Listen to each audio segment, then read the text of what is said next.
The CDC recently announced a 27% decline in drug overdose deaths in 2024, specifically a 37% decrease in fentanyl deaths. Jim Ruah from Families Against Fentanyl joins me now. Thanks for joining us today, Jim. Thanks for having me on. So the CDC is reporting approximately 48,400 fentanyl-related deaths in 2024, compared to 76,200 in 2023. What do you attribute that to?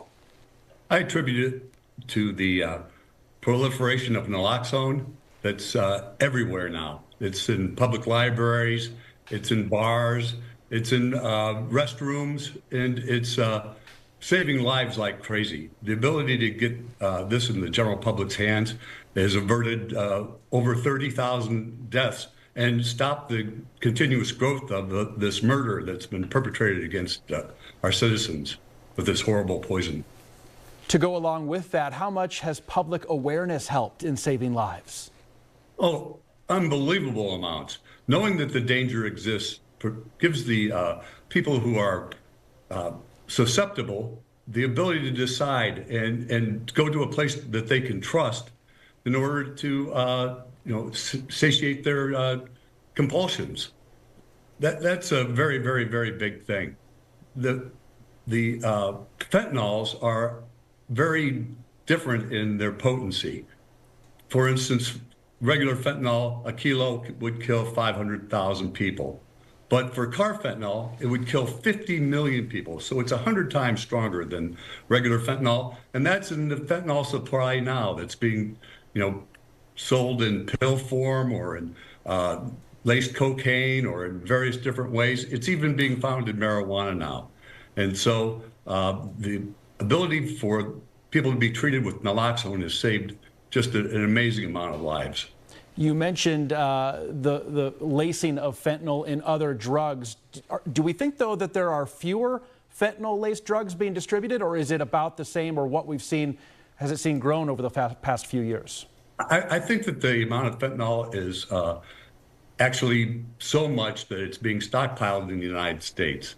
But it's so readily available in any illicit drug, including marijuana, that I attribute all of the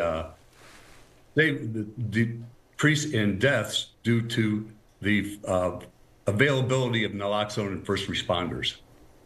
What else can be done? What needs to be done to continue to bring those numbers down even more, Jim?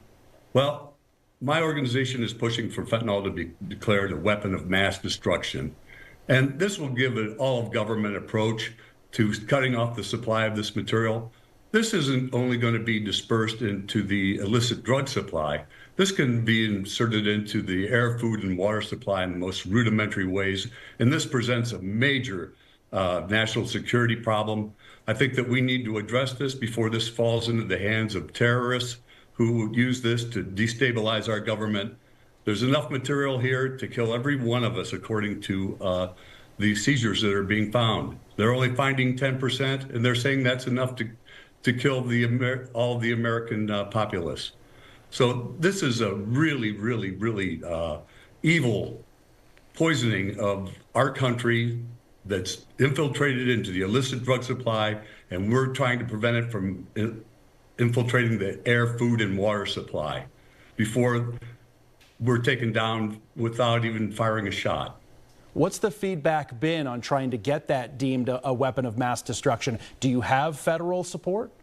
Yes, we have federal support, and we have a couple of congressmen and senators that are pushing this forward. We're working with the Department of Justice. They're very concerned also. I think that we're approaching a point where they see that this is a likelihood in asymmetric warfare where we could be blackmailed by the prevalence of this material in a specific city or place. And then they could say, make your military stand down, or we're going to gas Chicago next, or we're going to put this in there, or food or water supply. It'd create amazing uncertainty. And with the amount of material that appears to be here, the amount that they seize is enough to kill us all many times over. And they're only catching, they say, 10%. So the mathematics is very damning for our situation. Yeah, it's a very Scary situation indeed. Certainly it's great to see those numbers go down, but of course we need to continue to get them down even further. Jim, as always, we thank you for joining us today and good luck in your work. Thank you very much for having me on. I think this is a very important public service that you're doing. Absolutely. Thanks, Jim.